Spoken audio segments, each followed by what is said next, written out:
বিচার করলে কেউ বাঁচবে না, সবাই ধরা খাবে।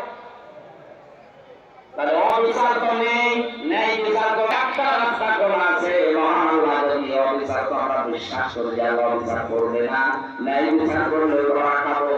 3 নম্বর একটা পথ খোলা আছে, মহান আল্লাহ যদি দয়া করে মাফ করে দেয় তাহলে আমি জান্নাত পাবো। হযরত ওমর সন্তান আমার 12টা বছর মহান রব্বুল ইজ্জাত জীবনের ছোটখাটো বিষয়গুলো জিজ্ঞাসা করছিলেন, আমিও যেভাবে জবাব দিচ্ছিলাম।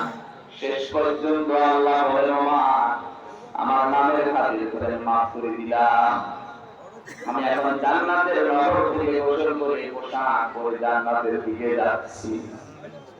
কোনদিনা বাসীদার জান্নাতে যাওয়ার গ্যারান্টি দুনিয়ায় আল্লাহ সার্টিফিকেট আকারে পাঠিয়ে দিয়েছিলেন যে ওমর তুমি জান্নাতি।